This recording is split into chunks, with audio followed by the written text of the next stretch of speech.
What made it difficult was her age. She was tiny and had anemia. She lost a lot of weight and couldn't eat anything. For example, she would even throw up milk. Then they said, at 9 or 10 a.m., I don't remember, but they said she'll be taken to aspirate. It said leukocyte. I will never forget this word. It said that the leukocytes were too high. And what the doctor said was that she had blood cancer. Because she was very tiny, it would be difficult for her to undertake chemotherapy. She was only 10 months old. I confess that I found what we were facing unjust. Not only did we attend the Universal Church, but we also served God.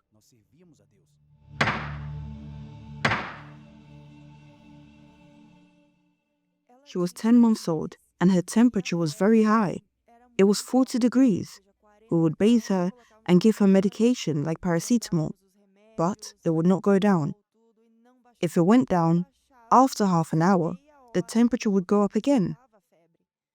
Later, she started coughing a lot, very frequently. And when she was sleeping, this part here kind of sank. And besides that, she would not hold any food down. She would throw up everything. She lost a lot of weight too. We said, no, this is not normal, because it was getting hard for her to breathe. We took her to the doctor after realizing these peaks of high temperature. The doctors were able to stabilize her. We can observe here in these pictures that her skin color was very pale, a white color, almost translucent, Dark circles. with dark circles on her eyes. She was not like this before. Then they told us she had pneumonia. When that happened, she was admitted to the hospital and later discharged.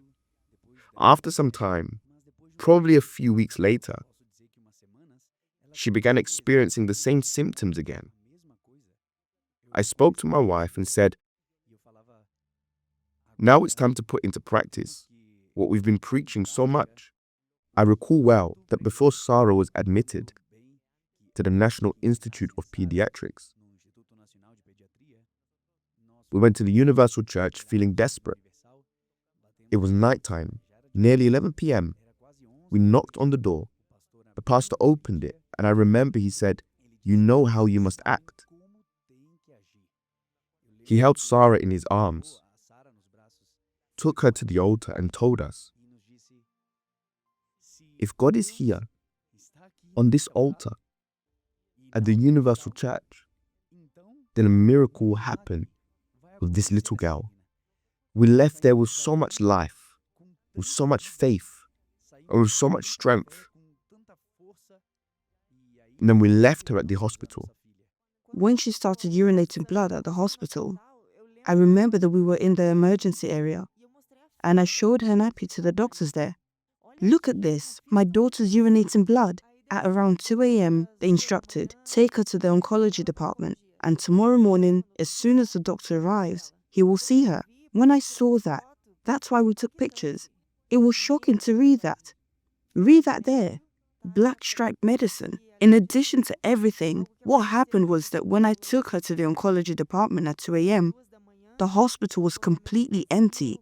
As I looked around, I thought, wow, this is real. I am at oncology. I saw several children there, including babies, many of whom were without hair. I couldn't help but think, where have I ended up? It was hard to believe. There's something I'll never forget, and I keep repeating it. When science reaches its limit, then God acts. I said this in my prayers. My God, there's no other way. We can't do this with the strength of our arms. Help our daughter. We feel incredibly helpless, unable to do anything. Seeing your daughter getting injections, vomiting, or seeing blood in her nappy and not being able to do anything. But it's not in our hands, but in yours. I have a brother who was healed from epilepsy in the campaign of Israel. My parents' marriage, which was restored in the campaign of Israel too, as well as my marriage, which is the result of a campaign of Israel. And I began to agree with my wife. We agreed, let's go with everything. We did not possess many things. Why was that?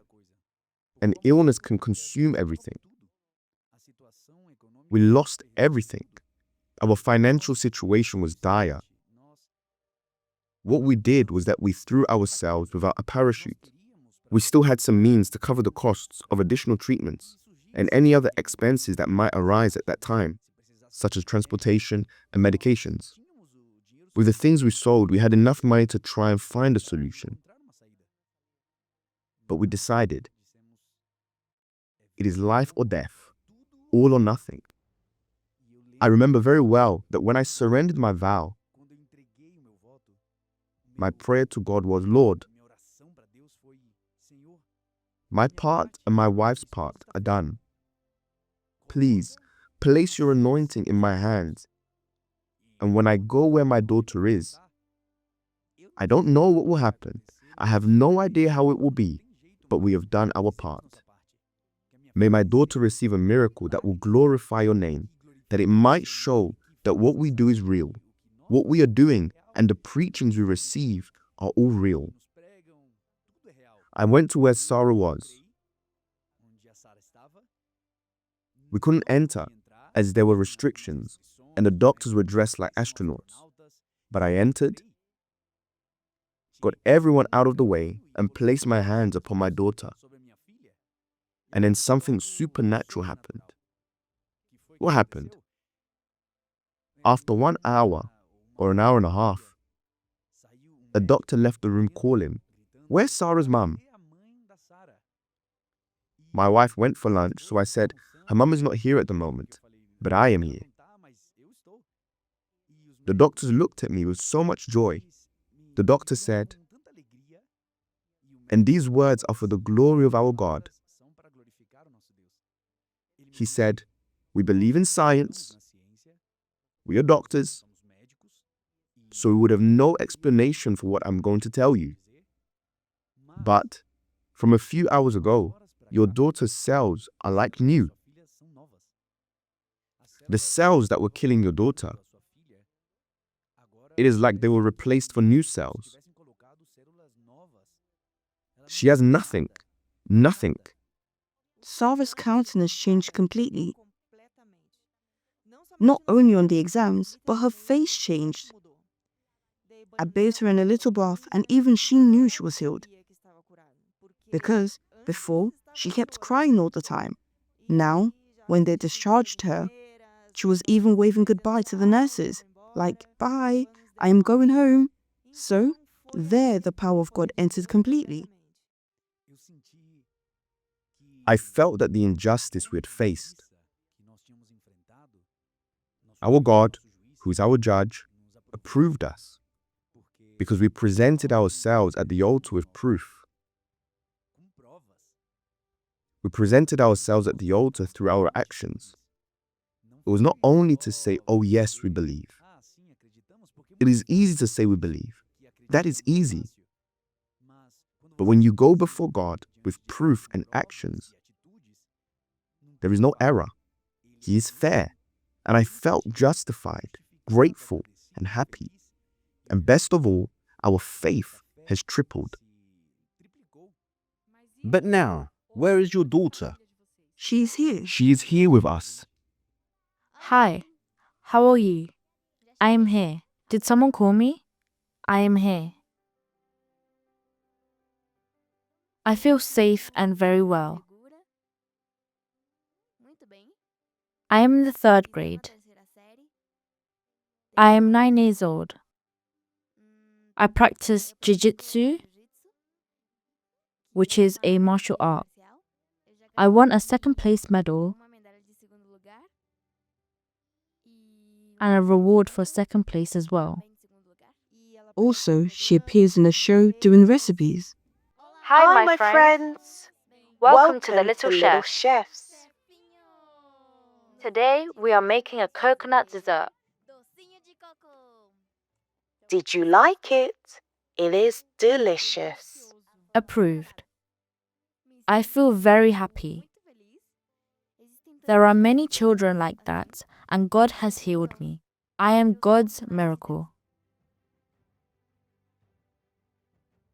I thank God for many things. I thank Him for my health, for my parents, for having a blessed family, and for everything. Everything because thanks to God, I am here now.